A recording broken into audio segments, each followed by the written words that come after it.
Private పరం చేయొద్దని అనేటువంటి వ్యక్తుల మీద మీరు దాడి చేస్తాం, చంపేస్తాం, అది ఇదేనని చెప్పేసి రోమాలు పీకుతామని చెప్పేసి మాట్లాడుతున్నారు. మీరు అధికారంలోకి వస్తే ఏం చేస్తారు? పోయినసారి అధికారంలో ఉన్నప్పుడే మమ్మల్ని ఏం పీకలేకపోయారు, రేపొచ్చి ఏం పీకుతారని చెప్పేసి మాట్లాడుతున్నారు పవన్ కళ్యాణ్ గారు. మీరు నిజం ఒప్పుకున్నారు, మీరు చెప్పులు చూయించారు. వైసీపీ నా కొడకల్లారా అని చెప్పేసి మీరు మాట్లాడారు. జగన్మోహన్ రెడ్డి గారు ఆయన ఈ రాష్ట్రానికి ముఖ్యమంత్రిగా హుందాగా పోనీలే ఏదో పిచ్చితనంతో మాట్లాడుతున్నారని వదిలేశారు. అది పీకలేకపోవడమా? ఈ రోజున ఈ దేశంలో పోలీసు వ్యవస్థని లాస్ట్ కు తీసుకొని వచ్చారు. అంత దారుణంగా ఈ రెడ్ బుక్ రాజ్యాంగాన్ని ఇచ్చి ఇంత దుర్మార్గంగా చేస్తా ఉంటే ఆ రోజున మిమ్మల్ని ఎంత గౌరవంగా చూసుకున్నట్టు. ఈ రాష్ట్రంలో మర్డర్లు చేశారు, లేకపోతే రౌడీజం చేశారని చెప్పేసి మాట్లాడుతున్నారు. మీరు నా కొడకల్లారా చెప్పులు చూపించినా గానీ మిమ్మల్ని ఒక్క మాట కూడా అనలేకుండా, మీ మీద చర్యలు తీసుకోకుండా పోనీలేనని చెప్పేసి వదిలేశారు. అది జగన్మోహన్ రెడ్డి గారి హృదయం. అంతేగాని చిన్న చిన్న పిల్లల మీద సోషల్ మీడియాలో ఏయో పెట్టుకున్న వాళ్ళు ఊరూరు తిప్పి వాళ్ళ మీద కేసులు పెట్టి, రప్ప అనేటువంటి దాని మీద కేసులు పెట్టి గందరగోళం చేస్తున్నారే, ఇది దౌర్జన్యం, ఇది దుర్మార్గపు పాలన. దీన్ని మీరు ఆపాలి, దాన్ని మీరు ప్రశ్నించాలి. అంతేగాని మమ్మల్ని ప్రశ్నించడం, జగన్మోహన్ రెడ్డి గారిని ప్రశ్నించడం, జైల్లో వాళ్ళు తప్పు చేస్తే జైల్లో వేస్తారని అంటే దాన్ని ప్రశ్నించడం ఈ కాదని చెప్పేసి పవన్ కళ్యాణ్ గారికి చెప్తున్నారు. చేతుల్లో ఉండేటువంటి గీతలు అరగదీస్తారని చెప్పేసి చెప్తున్నారు. నాయన పవన్ కళ్యాణ్ గారు, మిమ్మల్ని కాపు సామాజిక వర్గం మిమ్మల్ని నమ్ముకొని మీ వెంట నడిచి వాళ్ళకి గ్రామాల్లో ఉండేటువంటి రైతులకి, మట్టి పిసుక్కునేటువంటి రైతులకి యూరియా అందక చేతులు అరిగిపోయాయి నాయన.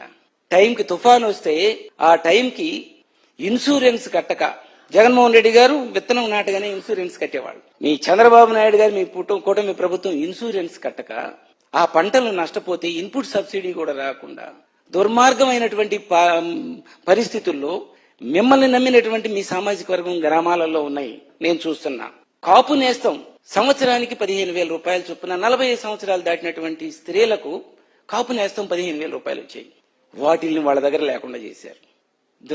డ్వాక్రా వాళ్ళకి ఆసరా కింద వాళ్ళకి సంవత్సరం డబ్బులు వచ్చాయి, అవి రాకుండా చేశారు. ఈ రోజున గ్రామాలలోకి పోతే మావోడు అని చెప్పేసుకుంటున్నటువంటి మీ సామాజిక వర్గానికి సంబంధించినటువంటి వాళ్ళు మదన పడుతున్నారు, బాధపడుతున్నారు, వాళ్ళ మనసుల్లో కుమిలిపోతున్నారు. అది గమనించుకోండి. మీకు దూరం అవుతున్నారు మీ సామాజిక వర్గం. అందుకనే మీరు ఎవరిని గోకుదామా, ఎవరిని రెచ్చగొడదామా, ఎవరిని తప్పుడుగా మాట్లాడదామా, వాళ్ళని రెచ్చగొట్టి మళ్ళీ మనం బయటకు వద్దామా అనేటువంటి గొడవలు పెట్టేటువంటి కార్యక్రమాలే చేస్తున్నారు. గాని ఒకసారి తొంగి చూడండి, మిమ్మల్ని నమ్ముకున్నటువంటి మీ జనసేనకు సంబంధించినటువంటి కేడర్ గాని, సామాజిక వర్గానికి సంబంధించినటువంటి వాళ్ళు గ్రామాలలో మదన పడుతున్నారు. ఈ తెలుగుదేశానికి సంబంధించినటువంటి, ఈ చంద్రబాబు నాయుడు గారికి సంబంధించినటువంటి వాళ్ళ దగ్గర బానిసత్వం చేసే విధంగా మీరు వాళ్ళని తయారు చేశారు. అక్కడ లేకుండా వాళ్ళని అందులో నుంచి బయటకు తీయండి. పవన్ కళ్యాణ్ గారిని ఖచ్చితంగా నేను ప్రశ్నిస్తున్నా.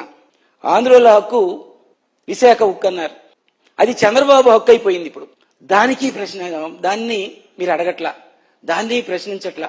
ఈ రకంగా దారుణమైన పరిస్థితుల్లోకి మీరు వెళ్తా ఉన్నారు.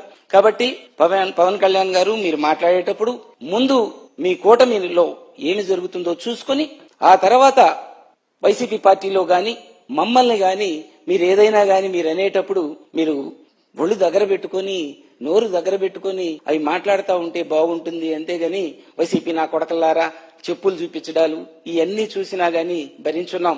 మేం ఖచ్చితంగా జగన్మోహన్ రెడ్డి గారు చెప్తున్నారు, ఎవరైతే అక్రమాలు చేశారో, ఎవరైతే దుర్మార్గాలు చేశారో, ఎవరైతే మీ కూటమి నాయకుల్ని నమ్మి అధికారులు అమాయకుల మీద దౌర్జన్యాలు దుర్మార్గాలు చేశారో వాళ్ళని మాత్రం ఖచ్చితంగా రేపు మా ప్రభుత్వం వచ్చిన తర్వాత వాళ్ళని వదిలే ప్రశ్నే లేదని చెప్పేసి జగన్మోహన్ రెడ్డి గారు చెప్తున్నారు. అదే విధంగా వైసీపీ నాయకులందరూ ఉన్నారు. డిజిటల్ బుక్ కూడా ఉంది. ఇది బెదిరింపు కాదు, ఇది ఖచ్చితంగా జరిగేదేనని చెప్పేసి మీకు తెలియజేస్తున్నారు. మీ మాటలు వెనక్కి తీసుకోండి. మీరు మాట్లాడే దాంట్లో నిజాయితీ ఉండేటట్టుగా చూసుకోమని చెప్పేసి పవన్ కళ్యాణ్ గారికి చెప్తా ఉన్నాను.